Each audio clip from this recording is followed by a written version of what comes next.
Hello everyone, welcome back to knowledge दुनिया। एक बहुत ही लंबे गैप के बाद I am back with yet another video of class 10 science, जिसमें आज हम कवर करेंगे लाइफ प्रोसेसेस चैप्टर का एक और टॉपिक जो कि है बेटा ट्रांसपोर्टेशन। हम डाइजेशन और रेस्पिरेशन ऑलरेडी कवर कर चुके हैं और आज की वीडियो में हम ट्रांसपोर्टेशन खत्म करेंगे और ऐसे खत्म करेंगे कि आप सभी के सभी अपने बोर्ड एग्जाम्स के लिए एकदम से कॉन्फिडेंट हो जाएंगे। तो without wasting any time let's start the video. बेटा ट्रांसपोर्टेशन वर्ड से ही हमें ये समझ में आता है कि किसी चीज का ट्रांसपोर्ट होता है। ट्रांसपोर्ट मतलब किसी चीज को एक जगह से उठा के दूसरी जगह पे लेके जाना जहां उस चीज की जरूरत है। तो कुछ ऐसा ही ट्रांसपोर्टेशन में भी होता है। पहले हम इसकी डेफिनेशन देख लेते हैं।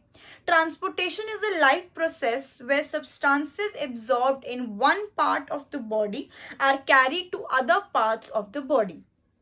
जब हमारी बॉडी में किसी एक चीज की एब्जॉर्प्शन होती है, चाहे वो एनर्जी हो, ऑक्सीजन हो, कार्बन डाइऑक्साइड हो या फिर फूड हो, उस एक पार्ट से जहां पे वो चीज एब्जॉर्ब हुई है दूसरे पार्ट तक ले जाने के प्रोसेस को हम बोलते हैं ट्रांसपोर्टेशन।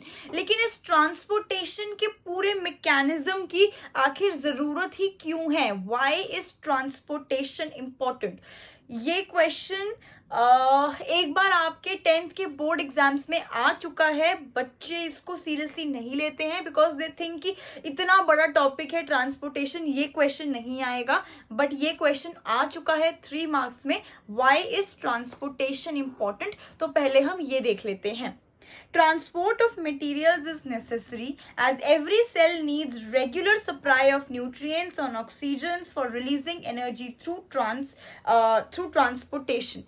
देखो बेटा, सबसे पहले तो जो मटेरियल्स ट्रांसपोर्ट होते हैं वो इसीलिए होते हैं कि बॉडी के सारे सेल्स को एनर्जी की, न्यूट्रिएंट्स की, ऑक्सीजन की, फूड की जरूरत होती है to carry out life processes. सबसे पहले तो transportation is important because every cell needs energy, nutrients and oxygen. Number 2, the food we eat is broken down into smaller components to be absorbed by the cells. The oxygen that we inhale is also transported to all the cells of the body, and our body also requires a constant removal of waste material such as carbon dioxide. तो बेटा हमारी body में जो food absorb होता है, जो oxygen हम inhale करते हैं, जो कार्बन डाइऑक्साइड, जो वेस्ट मटेरियल हमारी बॉडी प्रोड्यूस करती है, उनको एक पार्ट से दूसरे पार्ट तक पहुंचाने के लिए ट्रांसपोर्टेशन का प्रोसेस बहुत इंपॉर्टेंट होता है। लेकिन हमारी बॉडी में ये पूरा ट्रांसपोर्टेशन का जो मैकेनिज्म है ये कौन कराता है बेटा? हमारी बॉडी में जो ट्रांसपोर्टेशन का जो पूरा पाथवे है that is carried out by blood. मतलब जितनी भी चीजें, जितने भी आपका वेस्ट मटेरियल्स हो गया, कार्बन डाइऑक्साइड, ऑक्सीजन, फूड, ये ट्रांसपोर्ट होता है एक बॉडी पार्ट से दूसरी बॉडी पार्ट तक वाया ब्लड। ब्लड हम पहले भी पढ़ चुके हैं, एक फ्लूइड कनेक्टिव टिश्यू है। लेकिन बेटा वाई ओनली ब्लड? हमारी बॉडी में और भी टिश्यूज होते हैं। आपका एडिपोज टिश्यू है, आपका बोन्स हैं, आपके न्यूरॉन्स हैं। तो ऐसा ब्लड में क्या होता है कि blood is tailor made specially for transportation.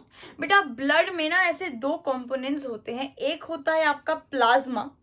Plasma आपका ट्रांसपोर्ट करता है carbon dioxide, food and waste materials in the dissolved form.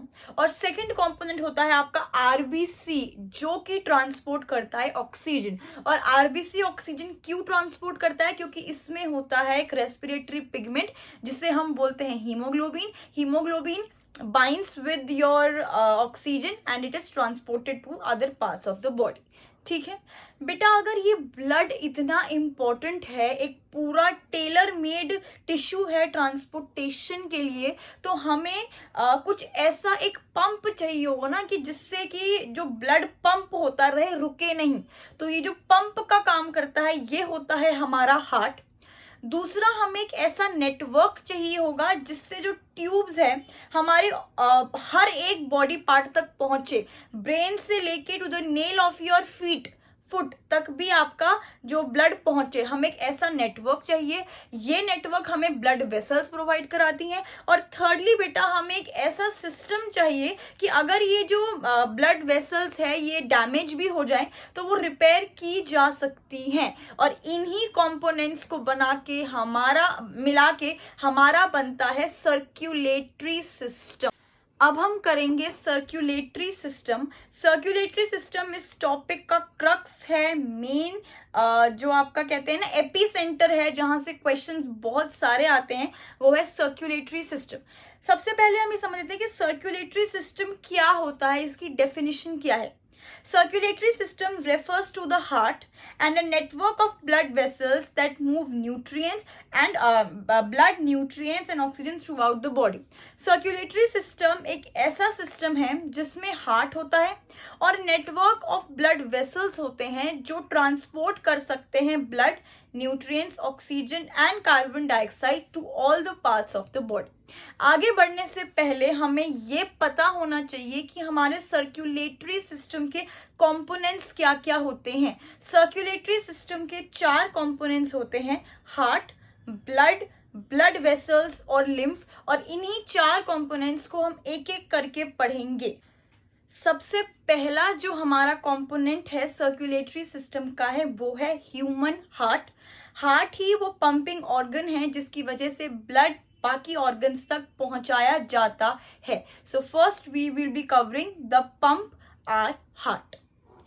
जो हार्ट है वो एक मस्कुलर ऑर्गन है और अगर आप अपनी फिस्ट को क्लोज करोगे तो हार्ट का जो साइज है वो रफली it is as big as a closed fist. Pumps blood to all parts of the body, located between the lungs in the thoracic cavity slightly towards the left of the sternum. Heart की location क्या है वो आप सबको पता होनी चाहिए। ये डायग्राम देखो, जो हार्ट है ना बेटा, मोस्टली ना आई हैव सीन लाइक जितने भी लेमन लैंग्वेज में अगर मैं बात करूं, भैया हमारा दिल कहाँ होता है, आपको यही सुनने को मिलेगा, दिल होता है हमारा लेफ्ट साइड में। ठीक है, लेकिन अगर आप एक साइंटिफिक लैंग्वेज में बात करेंगे तो ये डायग्राम देखो बेटा, हमारे पास 2 लंग्स होते हैं, लेफ्ट लंग और राइट लंग। इन दोनों लंग्स के बीच में आपका हार्ट प्रेजेंट होता है, slightly towards the left of the sternum. Sternum क्या होती है? स्टर्नम होती है आपकी ब्रेस्ट बोन। जो मैंने डायग्राम में मार्क किया है ये है आपकी ब्रेस्ट बोन, ये है आपके दोनों लंग्स। इन दोनों लंग्स के बीच में जो आपकी ब्रेस्ट बोन है, स्टर्नम, इसके लेफ्ट साइड पे प्रेजेंट होता है आपका हार्ट। और हार्ट एक बहुत ही ज्यादा वाइटल ऑर्गन है, इसीलिए it is protected by the rib cage. ये डायग्राम देखो, ये डायग्राम है एक मेमेलियन हार्ट का डायग्राम। ह्यूमन हार्ट हो या फिर वो कोई भी मैमल हो, mammalian heart is divided into 4 chambers. ऊपर के जो चेम्बर्स हैं उसको हम बोलते हैं राइट एट्रियम और लेफ्ट एट्रियम। नीचे के दो चेम्बर्स होते हैं उससे हम बोलते हैं राइट वेंट्रिकल और लेफ्ट वेंट्रिकल। ये ध्यान रखना है, मेमेलियन हार्ट में 4 चेम्बर्स होते हैं। ऊपर के चेम्बर्स को हम बोलते हैं एट्रिया, नीचे के 2 चेम्बर्स को हम बोलते हैं वेंट्रिकल्स। ये जो एट्रिया हैं, जो ऊपर के जो 2 चेम्बर्स हैं, इनका काम है receiving of blood. The atria are the chambers that receive blood and ventricles are the chambers that pump blood. और जो नीचे के 2 चेम्बर्स हैं, 2 चेम्बर्स वेंट्रिकल्स, उनका काम है टू पंप ब्लड। जब हम blood flow in human heart पढ़ेंगे तब आपको बेटर समझ में आएगा कि एट्रिया जो चेम्बर्स है वो हमेशा ब्लड को रिसीव करेंगे और वेंट्रिकल्स जो 2 चेम्बर्स है वो हमेशा ब्लड को पंप करेंगे।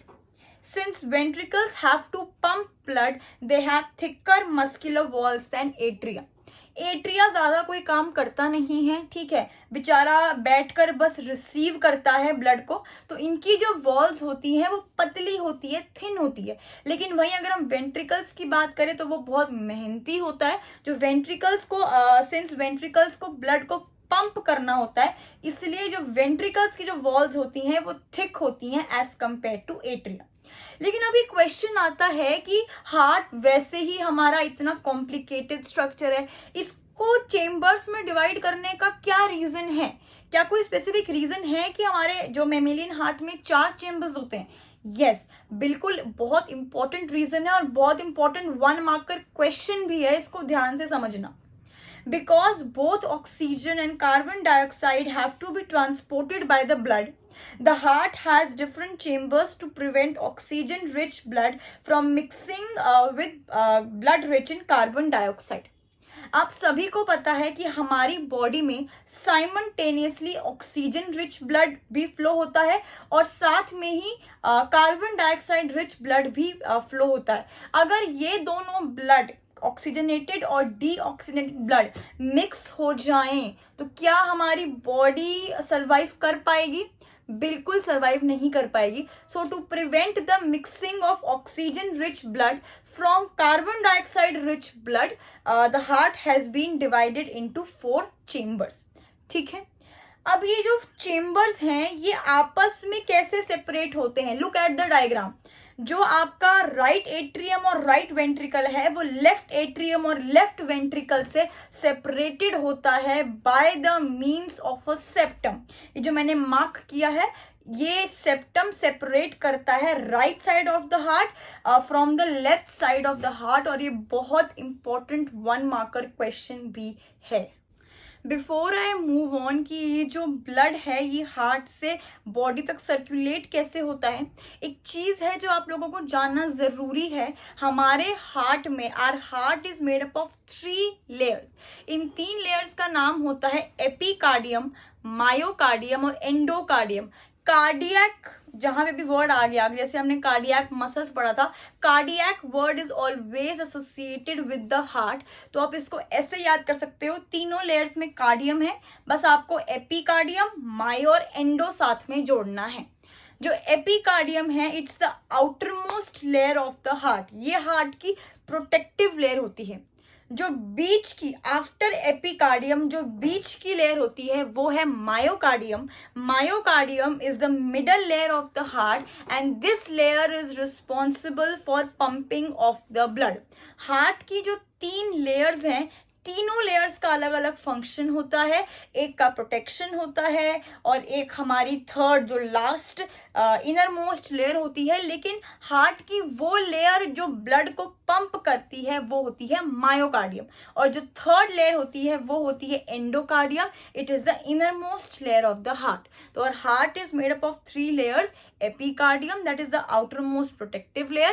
Myocardium, that is the middle layer of the heart and is responsible for pumping of blood. And endocardium, that is the innermost layer of the heart. Blood flow in the heart. कब तक बचोगे मेरे बच्चों? आखिरकार तो ये topic cover करना ही पड़ेगा. मैं जानती हूं बहुत सारे बच्चे इसी टॉपिक को पढ़ने के लिए YouTube पे आते हैं क्योंकि वो NCERT से नहीं समझ पाते हैं ये टॉपिक. एंड ये टॉपिक बेटा जितना आसान है उतना ही बच्चे इसमें कंफ्यूज हो जाते हैं. So I am here to help you and I am guaranteeing you, यहाँ से ये टॉपिक पढ़ने के बाद आपको टिप्स पे ये टॉपिक याद हो जाएगा. आप अपने बच्चों, आप अपने जूनियर्स को ये टॉपिक समझा पाओगे, उस हिसाब से आपके दिमाग में ये टॉपिक बिठा दिया जाएगा. But the only thing that I am expecting from you कि just watch this video till the end, तभी आपको ये जो ट्रांसपोर्टेशन का जो कंफ्यूजिंग टॉपिक है ये आपको अच्छे से समझ में आएगा. तो let's start blood flow in the heart. देखो बेटा, ये फ्लो चार्ट के थ्रू मैं आपको समझाती हूं. सबसे पहले हमारी बॉडी में जो ब्लड होता है, मतलब सारे बॉडी में जो ब्लड सर्कुलेट हो चुका होता है, उसके अंदर waste materials, carbon dioxide mix हो चुकी होती हैं, उसको हम बोलते हैं डीऑक्सीजनेटेड ब्लड. मतलब ऐसा ब्लड जो कि कार्बन डाइऑक्साइड रिच होता है. Deoxygenated blood from various organs of the body reaches the right atrium through the vena cava. जितना भी deoxygenated blood होता है ये पहुंचता है right atrium के पास through the vena cava. अब ये vena cava क्या है? Vena cava is the largest vein of the body जो carry करती है deoxygenated blood from various body parts to the heart. ठीक है। वेना कावा बेटा दो टाइप्स की होती है, एक होती है सुपीरियर वेना कावा, एक होती है inferior vena cava. Superior vena cava को हम बोलते हैं vena cava from the upper body, मतलब कि जो अपर बॉडी से जो ब्लड होता है आपका हेड से, नेक से, आर्म से, यहाँ से जो अपर बॉडी से जो ब्लड कलेक्ट करके राइट एट्रियम को देती है वो होती है आपकी सुपीरियर वेना कावा। और इंफीरियर वेना कावा को हम बोलते हैं vena cava from the lower body, जैसे कि आपका लेग्स से, फीट से जो ब्लड कलेक्ट करके हार्ट को देती है वो होती है आपकी इंफीरियर वेना कावा। तो एक स्टेप है कि डीऑक्सीजनेटेड जो ब्लड है वो means from all the body parts पहुंचाया जाता है राइट एट्रियम के pass through the vena cava. अब देखो बेटा, जो आपका राइट एट्रियम होता है, from the right atrium the deoxygenated blood goes to the right ventricle. ठीक है, राइट एट्रियम से आपका डीऑक्सीजनेटेड जो ब्लड है वो चला जाता है राइट वेंट्रिकल के पास। The tricuspid valves present between the right atrium and the left ventricles prevent the backflow of blood. ये जो आप डायग्राम में देख रहे हो, राइट एट्रियम और राइट वेंट्रिकल के बीच में आपको एक ट्राइकस्पिड वाल्व दिखाई देगी।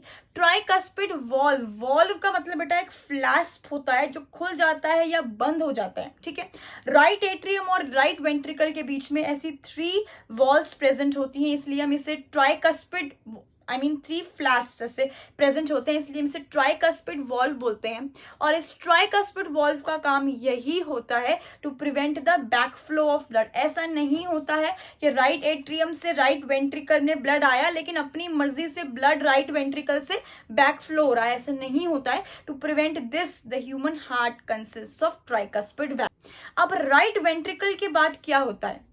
From the right ventricles, deoxygenated blood goes to the lungs for oxygenation by the pulmonary artery. Right ventricle से हमारा जो डीऑक्सीजनेटेड ब्लड है वो लंग्स के पास पहुंचाया जाता है ताकि वो ऑक्सीजनेटेड ब्लड में कन्वर्ट हो जाए with the help of pulmonary artery. बहुत बहुत बार पूछा जाता है। अभी आप आगे पढ़ोगे ब्लड वेसल्स के टॉपिक में कि हमारी बॉडी में जितनी भी वेन्स हैं, जितनी भी आर्टरीज हैं वो हमेशा ऑक्सीजनेटेड ब्लड कैरी करती हैं। पल्मोनरी आर्टरी एक एक्सेप्शन है। Pulmonary artery is the only artery which carries deoxygenated blood. ठीक है, तो जो आपका डीऑक्सीजनेटेड ब्लड होता है राइट वेंट्रिकल से वो पहुंचाया जाता है लंग्स के पास with the help of pulmonary artery. अब लंग्स में क्या होता है? Gaseous exchange takes place in which carbon dioxide is removed from the blood and oxygen enters the blood. Lungs में मैंने आपको बताया था एल्वियोलाई होती हैं जहां पे गैसियस एक्सचेंज होता है, तो जो कार्बन डाइऑक्साइड है उसको रिमूव कर दिया जाता है और ऑक्सीजन को एंटर्स द ब्लड, क्योंकि अल्टीमेटली हमारी बॉडी सिर्फ ऑक्सीजन रिच ब्लड ही यूज कर सकती है। अब यहां तक तो हमने समझ ली डीऑक्सीजनेटेड ब्लड की कहानी। अब लंग्स से ऑक्सीजनेटेड ब्लड कैसे बाकी बॉडी पार्ट्स तक जाता है वो समझेंगे। From the lungs the oxygenated blood goes to the left atrium through the pulmonary vein. मैंने आपको बताया था कि जो एट्रिया जो चेम्बर्स होते हैं वो हमेशा ब्लड को रिसीव करते हैं। लंग्स में ऑक्सीजनेशन हो गई ब्लड की, वो ऑक्सीजनेटेड ब्लड रीच करता है लेफ्ट एट्रियम के पास with the help of pulmonary when.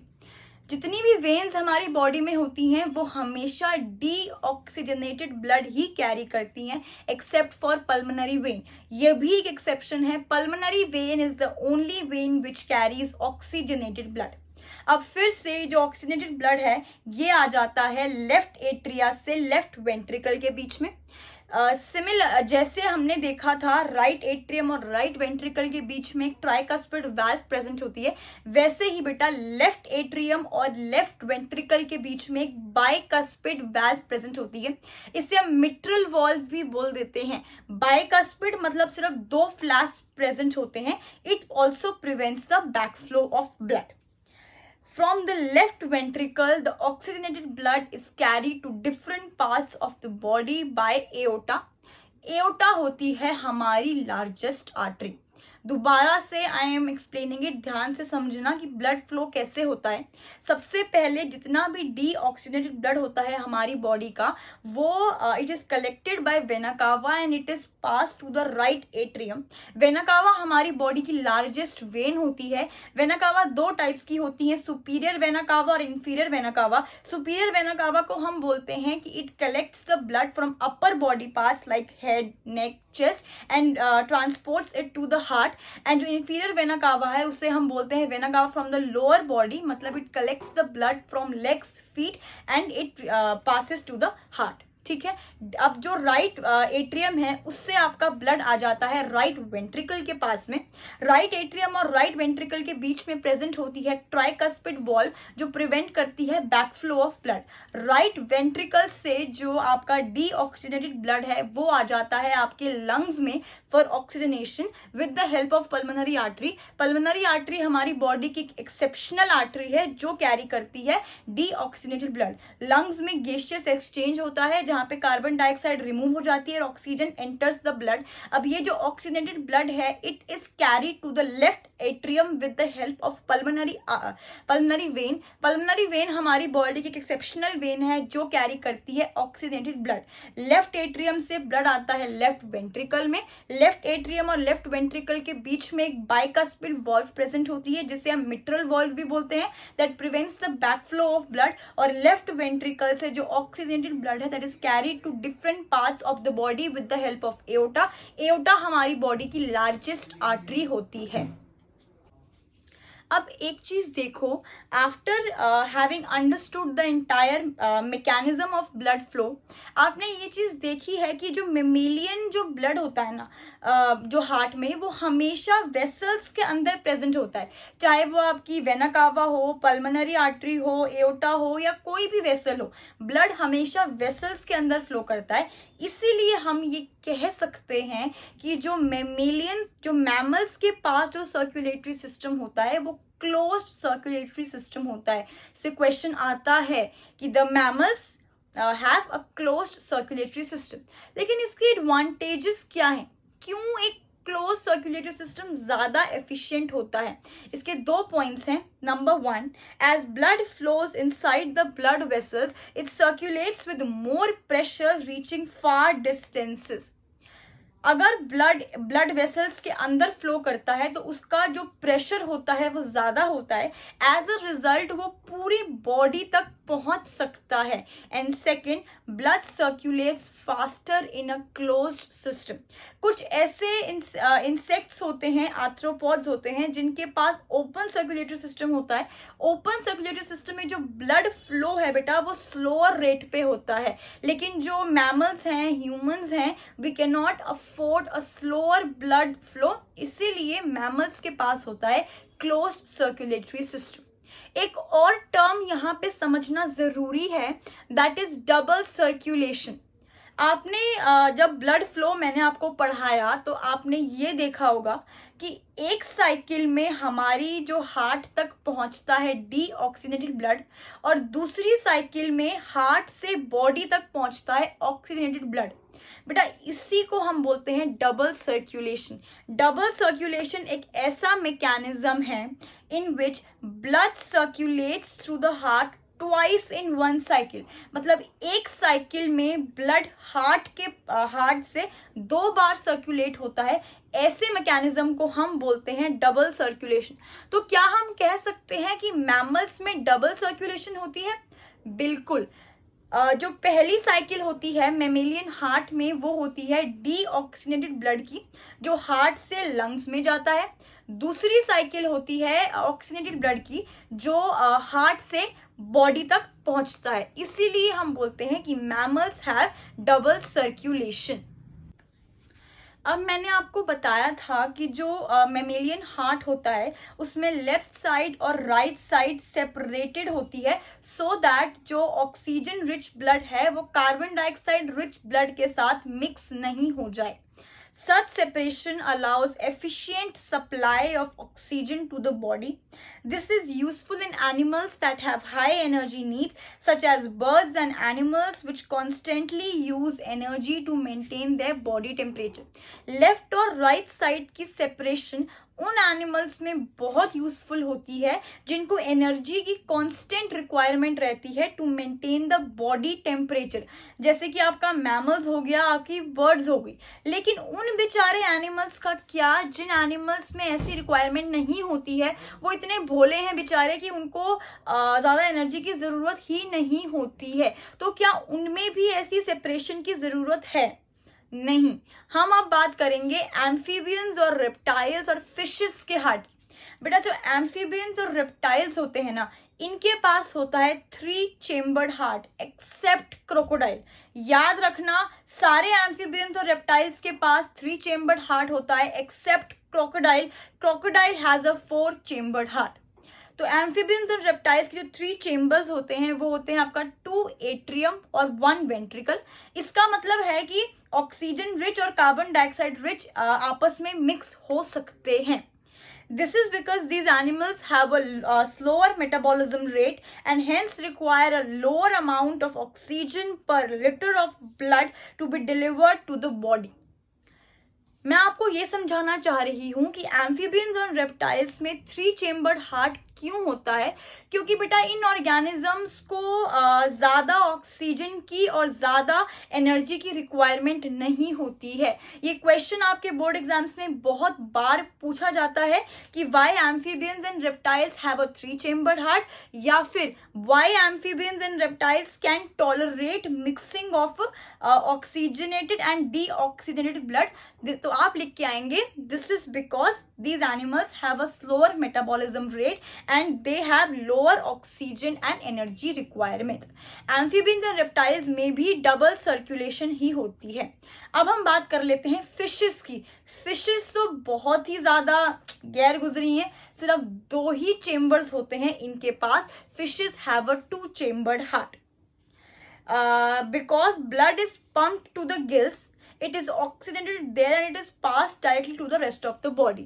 Fishes के पास 2 चेम्बर्ड हार्ट इसलिए होता है क्योंकि जो ब्लड है, जो डीऑक्सीजनेटेड जो ब्लड है, वो गिल्स के पास पहुंचता है। गिल्स में ही इसकी ऑक्सीजनेशन होती है और फिर गिल्स से ही ये पास किया जाता है to the rest of the body. याद रखना, फिशेस में सिंगल सर्कुलेशन होती है because blood only passes once through the heart in the complete cycle.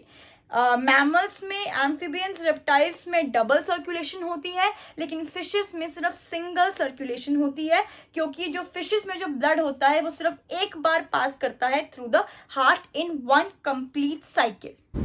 Differences between double circulation और सिंगल सर्कुलेशन, अगर आप बोर्ड एग्जाम्स के लिए बेटा पढ़ रहे हो ना, तो आप डिफरेंसेस को स्किप करना अफोर्ड नहीं कर सकते हो। और differences between double single circulation पूछा जा चुका है आपके प्रीवियस ईयर पेपर्स में, तो हम भी इसको स्किप नहीं करेंगे। तो ये जो 6 पॉइंट्स हैं ये फटाफट डिस्कस कर लेते हैं। जो डबल सर्कुलेशन है बेटा, इसमें जो ब्लड है it flows twice through the heart in 1 cycle. Single circulation में जो ब्लड है it flows only once through the heart in 1 cycle.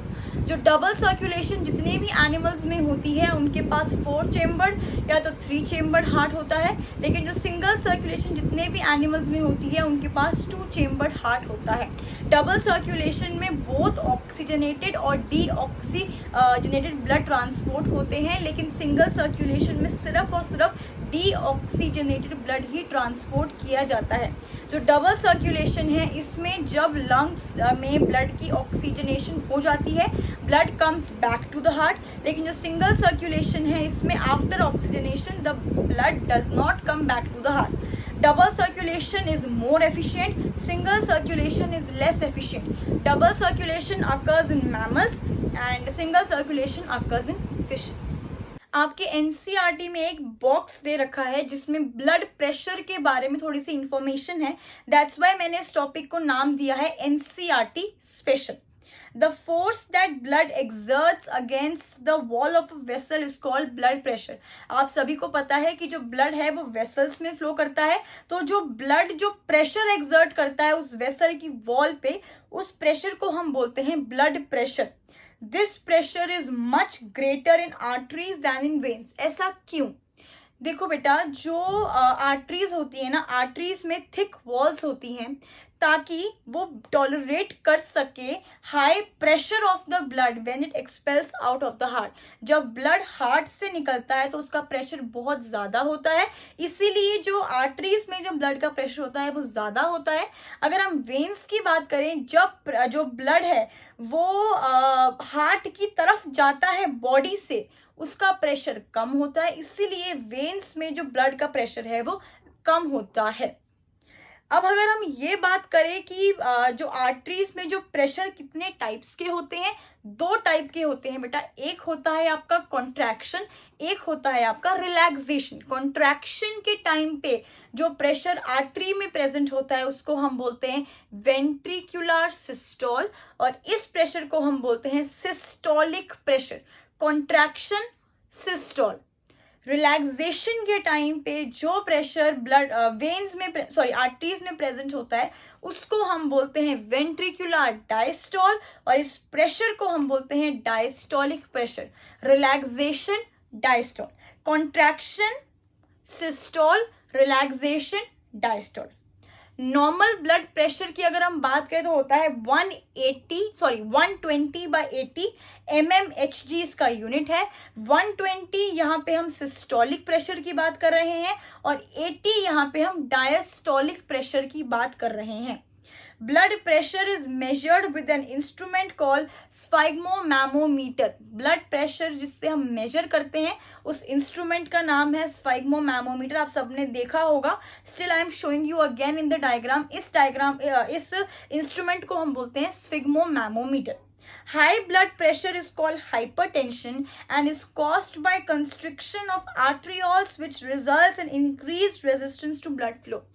High blood pressure को हम हाइपरटेंशन भी बोलते हैं, और ये होता क्या है, जब हमारी आर्टियोल्स में कंस्ट्रिक्शन आ जाती है। कंस्ट्रिक्शन मतलब बेटा आर्ट्रियोल्स ब्लड वेसल्स एक सबसे छोटी ब्लड वेसल्स होती हैं जो आर्टरीज से निकलती हैं। जब इन आर्ट्रियोल्स में नैरोइंग हो जाती है, कॉन्स्ट्रिक्शन मतलब नैरोइंग हो जाती है, तो ब्लड प्रेशर है वो बढ़ जाता है। It can lead to rupture of an artery and internal bleeding. अगर ब्लड प्रेशर ज्यादा बढ़ जाता है तो आर्टरी रप्चर हो सकती है, जिसकी वजह से there can be internal bleeding. हमने हार्ट खत्म कर लिया, हमने ब्लड का फ्लो पढ़ लिया। अब हम चलते हैं सर्कुलेटरी सिस्टम के तीसरे कंपोनेंट की तरफ, दैट इज ब्लड वेसल्स। सभी को पता है कि ब्लड वेसल्स 3 टाइप्स की होती हैं, आर्टरीज, वेन्स और कैपिलरीज। इस टॉपिक में से जो एक क्वेश्चन आता है वो है डिफरेंसेस बिटवीन आर्टरीज और वेन्स, ठीक है। लेकिन पहले हम कुछ इन तीनों वेसल्स के बारे में डिस्कस कर लेते हैं। Arteries, vessels which carry oxygenated blood away from the heart to various organs of the body is called pulmonary artery. Arteries वैसी vessels होती हैं जो कैरी करती हैं oxygenated blood from heart to various parts of the body except pulmonary artery. मैं आपको बता चुकी हूँ pulmonary artery एक exceptional artery है जो कैरी करती है deoxygenated blood. Since blood emerges from the heart under high pressure, arteries have thick elastic walls. मैंने आपको बताया है कि जो ब्लड हार्ट से निकलता है उसका प्रेशर बहुत ज्यादा होता है, इसीलिए आर्टरीज के पास जो हैव थिक वॉल्स। दूसरी है हमारे पास वेन्स। वेन्स कैरी करती हैं deoxygenated blood from various parts of the body to the heart except pulmonary vein. मैं आपको बता चुकी हूँ पल्मोनरी वेन एक एक्सेप्शनल वेन है जो कैरी करती है oxygenated blood. They do not need thick walls because blood is no longer under pressure.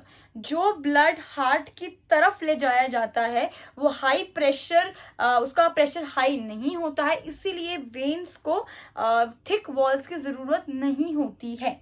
Instead, they have walls that ensure that blood flows only in one direction. Arteries के पास thick walls होती हैं, लेकिन veins को thick walls की जरूरत नहीं है। Veins के पास होती हैं वॉल्व्स जो प्रिवेंट करती हैं बैक फ्लो ऑफ ब्लड। ये ध्यान रखना, वॉल्व्स सिर्फ वेन्स में होती हैं, आर्टरीज में वॉल्व्स नहीं होती हैं। थर्ड है हमारे पास capillaries. Capillaries are the smallest blood vessels that have walls. Exchange of materials between blood and surrounding cells takes place across these walls. जितना भी मटेरियल एक्सचेंज होना होता है ब्लड सेल्स और उनकी सराउंडिंग में, वो सारा का सारा कैपिलरी वॉल्स के थ्रू ही होता है. They join together to form veins that carry blood away from organs or tissues. बहुत सारी capillaries finally join to form veins जो carry करती हैं blood from various organs of the body to the heart. बहुत बार आपको ये question की differences between arteries और वेन्स अपने प्रीवियस ईयर बोर्ड क्वेश्चंस में मिल जाएगा. So let's discuss the differences between arteries और वेन्स. जो आर्टरीज होती हैं they always carry oxygenated blood except for pulmonary artery. जो वेन्स होती हैं they always carry deoxygenated blood except for pulmonary when.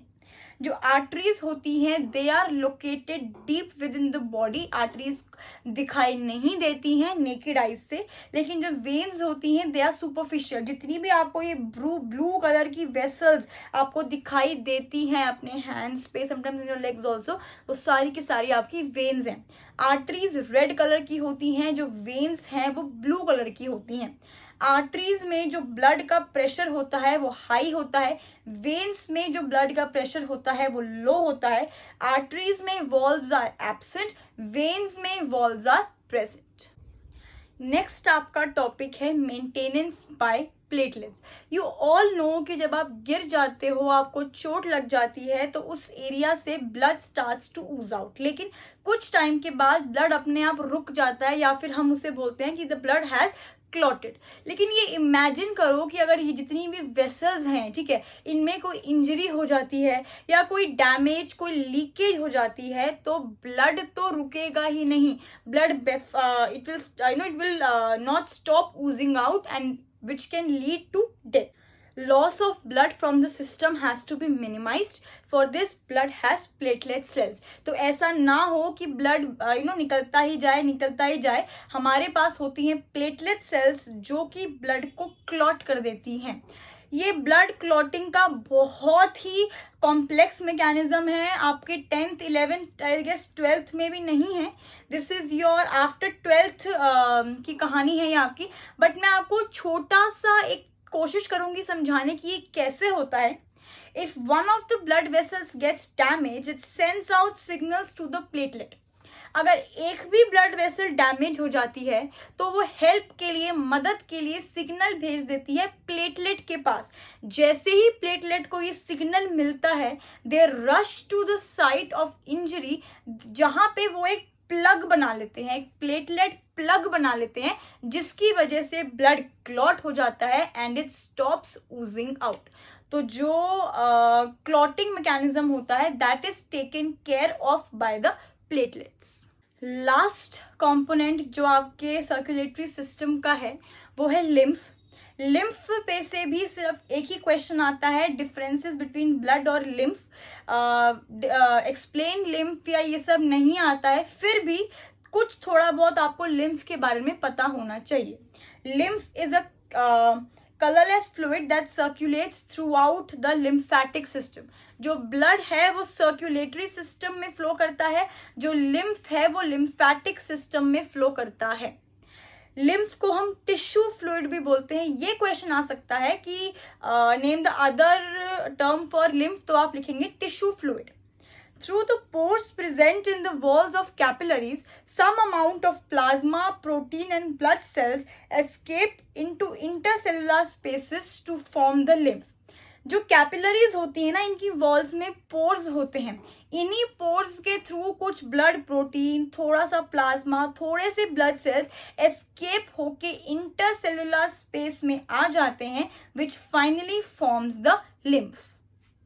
Lymph drains into lymphatic capillaries from the intercellular spaces, which joins to form large lymph vessels that finally open into large veins. जो lymph है वो drain करता है lymphatic capillaries से, वहां से lymph vessels बनती हैं जो फाइनली जाकर बना देता है lymph veins. ठीक है, लिम्फ के कुछ फंक्शंस होते हैं. Number 1, carries digested and absorbed fat from the intestine, removes metabolic waste from the cells and carries WBCs to the site of infection. Yes, ये एक थोड़ा सा इंपॉर्टेंट चीज है. लिम्फ में आरबीसी नहीं होते हैं, प्लेटलेट्स नहीं होते हैं, कम अमाउंट में प्लेटलेट्स होते हैं, आरबीसी बिल्कुल नहीं होते हैं, लेकिन लिम्फ में बेटा डब्ल्यूबीसी प्रेजेंट होते हैं. तो लिम्फ क्या करता है, डब्ल्यूबीसी को कैरी करता है, ट्रांसपोर्ट करता है साइट ऑफ इन्फेक्शन पे, जहां पे फिर WBC fight off the infection. Lymph drains excess fluid from extracellular space back into the blood. अब हम देख लेते हैं differences between blood and lymph. Blood is a reddish colour fluid, जो लिम्फ है वो कलरलेस फ्लूइड होता है. Blood is a part of circulatory system. Lymph is a part of lymphatic system. जो ब्लड है it is involve in transporting oxygen, carbon dioxide, waste materials and nutrients. जो lymph है वो body के defence में help करता है. कैसे, मैंने बताया था कि लिम्फ कैरी करता है WBC to the site of infection, जहां पर फिर डब्ल्यूबीसी फाइट करती है इन्फेक्शंस को. फोर्थ पॉइंट, ब्लड में आरबीसी प्रेजेंट होती है, लिम्फ में आरबीसी एब्सेंट होती है. एंड फाइनली फिफ्थ पॉइंट, जो ब्लड की जो मूवमेंट होती है ना वो सर्क्यूलर मोशन में होती है, लेकिन जो लिम्फ की मूवमेंट है वो सिर्फ एक ही इन वन डायरेक्शन होती है. तो यहाँ पे we finish off with the transportation in human beings. अब हम चलते हैं ट्रांसपोर्टेशन इन प्लांट्स की तरफ. ये वो टॉपिक है जिसमें बच्चों को सबसे ज्यादा मुश्किल होती है कुछ भी नहीं इस टॉपिक में, लेकिन बच्चों ने इसका हुआ बना के रखा हुआ है. तो हम इसको ऐसे समझेंगे कि अब के बाद ये टॉपिक आपको बिल्कुल भी मुश्किल नहीं लगेगा. Raw materials for building plant bodies are carbon dioxide, energy, chlorophyll and soil. जितने भी रॉ मटेरियल्स प्लांट्स को डे टू डे लाइफ में चाहिए होते हैं वो होते हैं आपके क्लोरोफिल हो गया, आपकी एनर्जी हो गई, कार्बन डाइऑक्साइड हो गई और सॉइल हो गई. सॉइल एक is the nearest and the richest source of आपका जो रॉ मटेरियल्स है, लाइक नाइट्रोजन एंड फॉस्फोरस.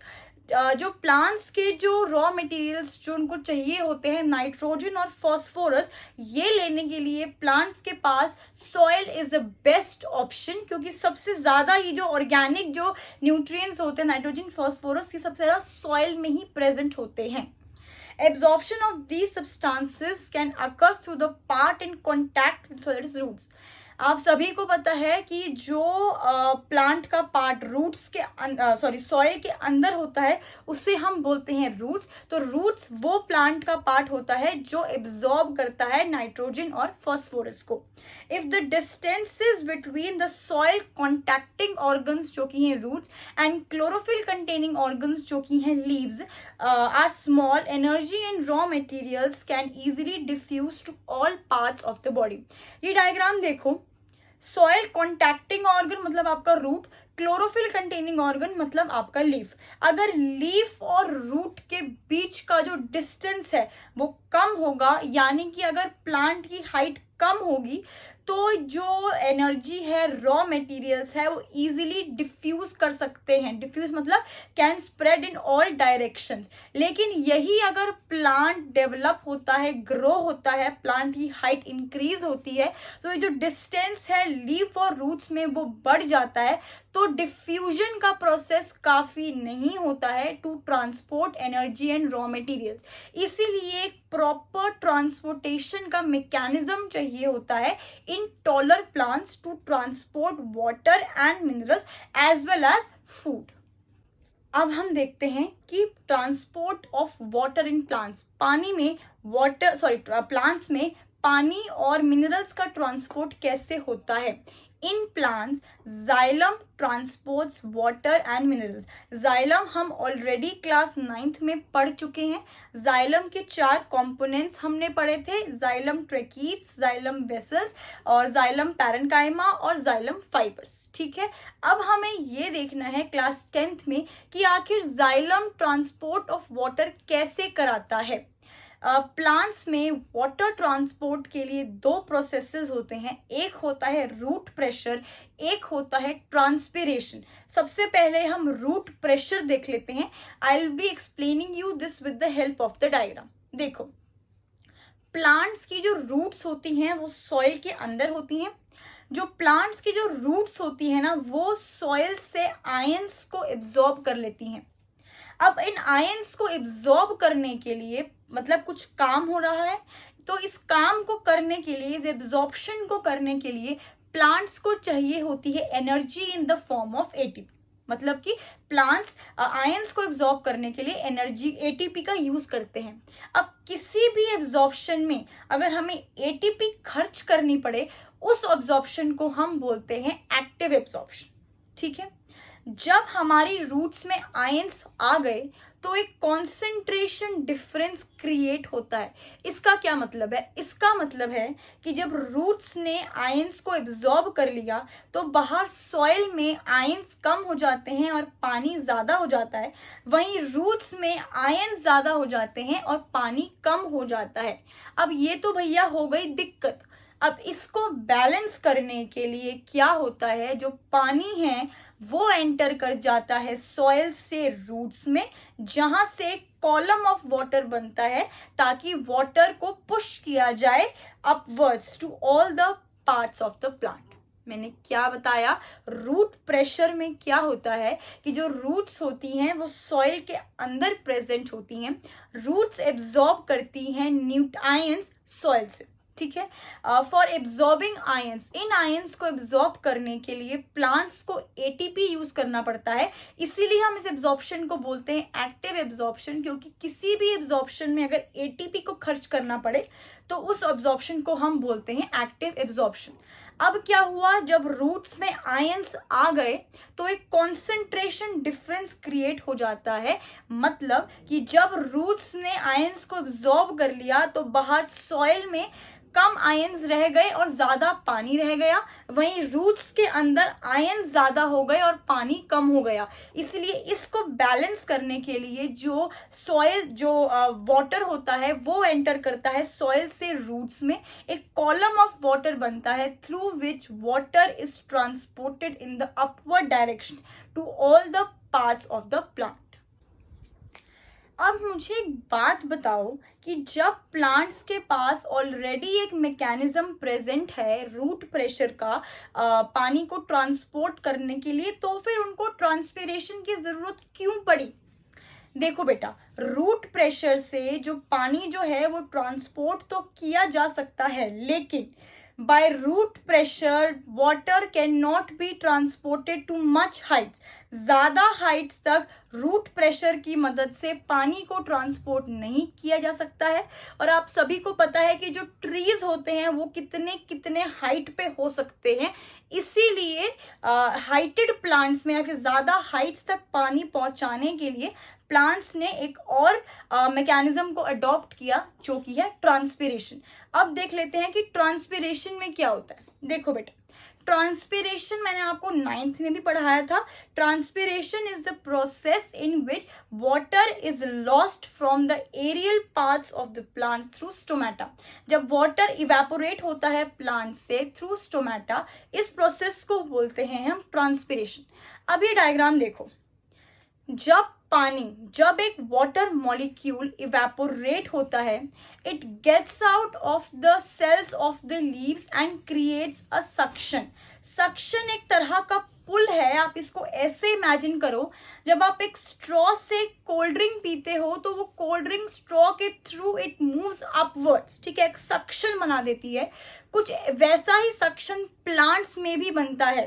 ठीक है, ये जो सक्शन है, this suction pulls out water from the xylem of the roots and transports it to different parts of the plant। Transpiration में क्या होता है, जैसे ही पानी इवेपोरेट होता है, it gets out of the cells of the leaves, a suction is created, एक पुल बन जाता है। यही सक्शन बेटा पानी को खींचता है from the xylem of the roots, by which the water is transported to all parts of the plant. तो जो ट्रांसपिरेशन के दो रोल्स होते हैं इन प्लांट्स, एक तो it helps in the upward movement of water in plants, second it is also responsible for maintaining the temperature of the plant. ठीक है, एक चीज और याद रखना, आपके एनसीईआरटी की लाइन है ये, जो रूट प्रेशर है बेटा वो रात में काम करता है। क्यों? क्योंकि रात में ट्रांसपिरेशन नहीं हो सकती है, बिकॉज ऑब्वियसली स्टोमेटा रात में क्लोज्ड होता है, और जो डे टाइम में जो आपका ट्रांसपोर्ट ऑफ वाटर होता है वो मेनली होता है with the help of transpiration. तो ट्रांसपोर्ट ऑफ वाटर प्लांट्स में दो प्रोसेसेस की मदद से होता है, रूट प्रेशर एंड ट्रांसपिरेशन। अब हम देख लेते हैं कि प्लांट्स में फूड का ट्रांसपोर्ट कैसे होता है। जब हमें वाटर ट्रांसपोर्ट करना होता है प्लांट्स में तो दो प्रोसेसेस होते हैं, रूट प्रेशर और ट्रांसपिरेशन। लेकिन फूड के ट्रांसपोर्ट के लिए सिर्फ एक ही प्रोसेस होता है प्लांट्स में, जो है आपका ट्रांसलोकेशन। ट्रांसलोकेशन की डेफिनेशन क्या है? Process of transporting food from leaves to other parts of the plant. जो प्लांट्स हैं इनमें फूड का ट्रांसपोर्ट होता है with the help of phloem. Phloem मैंने आपको 9th क्लास में बताया था कि 4 कंपोनेंट्स होते हैं, सीव ट्यूब्स, आपके जो companion cells, phloem parenchyma and phloem fibres. जो सीव ट्यूब्स होते हैं ना फ्लोएम के, they are responsible for translocation. ठीक है, सीव ट्यूब्स में ही ट्रांसलोकेशन होता है with the help of companion cells in both upward and downward direction. जो जाइलम जो वाटर ट्रांसपोर्ट करता है वो सिर्फ अपवर्ड डायरेक्शन में होता है, लेकिन जो फ्लोएम जो फूड ट्रांसपोर्ट करता है it is both in upward and downward direction. अब ये डायग्राम के through I try to explain you. ये देखो, सपोज ये आपका लीव है जहां पर आपका खाना बनता है। ठीक है, ये आपकी स्टेम है जिसके अंदर आपका फ्लोएम जो आपका सीव ट्यूब्स है वो प्रेजेंट होता है। ठीक है, अब ऐसा सोचो, ऐसा कंसिडर करो कि ये जो खाना जो हम लीफ में बना रहे हैं वो है सुक्रोज। ठीक है, अब हमें क्या करना है, हमें ये सुक्रोज को लीफ से ले जाकर बाकी पार्ट्स ऑफ द प्लांट में देना है जहां पे फोटोसिंथेसिस नहीं हो सकती है। ठीक है, तो सबसे पहले प्लांट्स क्या करेंगे, प्लांट्स एटीपी का यूज करके इस फूड को पहुंचा देंगे सीव ट्यूब्स के पास। ठीक है, अब इन सीव ट्यूब्स में सुक्रोज तो आ गया लेकिन पानी कम है, तो क्या होगा, to balance out this water will enter the sieve tubes. मैंने क्या बताया कि जो प्लांट्स है वो एटीपी का यूज करके इस लीफ से जो सुक्रोज है वो सीव ट्यूब्स तक पहुंचा देंगे। अब सीव ट्यूब्स में सुक्रोज तो ज्यादा हो गया लेकिन पानी कम हो गया, तो इसको बैलेंस करने के लिए water also enters the sieve tubes. Since अब सीव ट्यूब्स में सुक्रोज भी ज्यादा हो गया, पानी भी ज्यादा हो गया, तो ऑस्मोटिक प्रेशर है वो बढ़ जाएगा। ऑस्मोटिक प्रेशर क्या होता है, सबसे पहले मैंने आपको 9th क्लास में ऑस्मोसिस समझाया था कि movement of water molecules from an area to from high concentration to an area of low concentration. जब भी पानी हाई कॉन्सेंट्रेशन से लो कॉन्सेंट्रेशन की तरफ मूव करता है उसे हम बोलते हैं ऑस्मोसिस, और ऑस्मोटिक प्रेशर वही प्रेशर है जो ऑस्मोसिस को रोकता है। Osmosis pressure is the pressure required to stop the osmosis. ठीक है, तो अब इस सीव ट्यूब्स में ये ऑस्मोटिक प्रेशर जो है वो बढ़ जाएगा। आप सभी को पता है कि हमेशा हर प्रोसेस में, चाहे वो डिफ्यूजन हो चाहे वो ऑस्मोसिस हो, जो चीजें हैं वो मूव करती हैं हाई कॉन्सेंट्रेशन से हाई प्रेशर से लो प्रेशर वाली चीजों की तरफ। तो जो सीव ट्यूब्स है इसमें प्रेशर ज्यादा है, मतलब कि जो सुक्रोज है जो फूड है वो हाई प्रेशर वाली सीव ट्यूब से निकल कर बाकी पार्ट्स ऑफ द प्लांट में चला जाएगा जहां पर प्रेशर कम है, जहां पर फूड की रिक्वायरमेंट है। एग्जाम्पल आपके एनसीईआरटी बुक में दे रखा है कि स्प्रिंग सीजन के टाइम पे sugar stored in roots and stems is transported to the birds where energy is needed. दोबारा बता रही हूँ, ध्यान से समझना। ट्रांसपोर्ट ऑफ फूड इन जो प्लांट्स है वो ट्रांसलोकेशन की मदद से होता है। Translocation is the process of transport of food from leaves to other parts of the plant. Phloem transports food in the plant. Sieve tubes, phloem में mainly sieve tubes are responsible for transporting food. ये diagram देखो, example ये आपका leaf है जहाँ पे हमारा खाना बनता है, ये आपकी स्टेम है जिसके अंदर सीव ट्यूब्स प्रेजेंट होती हैं। अब हमें ऐसा सोचना है कि ये जो खाना है ये आपका सुक्रोज है और हमें इस खाने को बाकी प्लांट पार्ट्स तक पहुंचाना है जहां पे फोटोसिंथेसिस नहीं हो सकती है। तो सबसे पहले जो प्लांट्स है वो एटीपी का यूज करके इस सुक्रोज को सीव ट्यूब्स तक पहुंचाएंगे। अब सीव ट्यूब्स में सुक्रोज तो ज्यादा हो गया लेकिन पानी कम है, इसीलिए इसको बैलेंस करने के लिए water also enters the sieve tubes. अब जो सीव ट्यूब्स में उसमें पानी भी ज्यादा हो गया, सुक्रोज भी ज्यादा हो गया, इसकी वजह से सीव ट्यूब्स का जो ऑस्मोटिक प्रेशर है वो बढ़ जाता है। Osmotic pressure is the pressure required to stop osmosis. ठीक है, हमको पता है कि कोई भी चीज है वो हाई प्रेशर से लो प्रेशर की तरफ ही मूव करती है, इसीलिए सिंस सुक्रोज का ऑस्मोटिक प्रेशर ज्यादा है, इसीलिए जो सीव ट्यूब्स का जो ऑस्मोटिक प्रेशर वो ज्यादा है, इसीलिए जो खाना है जो सुक्रोज है वो हाई प्रेशर वाली सीव ट्यूब से निकलकर लो प्रेशर वाले बाकी प्लांट पार्ट्स तक पहुंच जाएगा जहां पर खाने की जरूरत होती है। अब बिफोर वाइंडिंग दिस टॉपिक, आपकी एनसीईआरटी में एक क्वेश्चन है कि state the differences between xylem transport and phloem transport. तो हम उसको निग्लेक्ट नहीं कर सकते, 3 पॉइंट्स ही हैं, जल्दी से समझ लेते हैं। जो जाइलम ट्रांसपोर्ट है, xylem transports water and minerals. जो फ्लोएम है वो ट्रांसपोर्ट करता है फूड।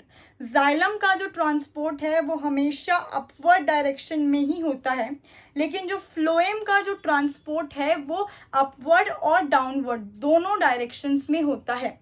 जो जाइलम है, जो हम ये कह सकते हैं कि जो ट्रांसपिरेशन है it occurs due to a suction which is suction force produced due to transpiration. लेकिन फ्लोएम में ऐसा कुछ नहीं होता है, फ्लोएम में बस एटीपी यूटिलाइज होती है टू ट्रांसपोर्ट द फूड। तो ये जो 3 पॉइंट्स हैं ये पॉइंट्स भी इंपॉर्टेंट हैं।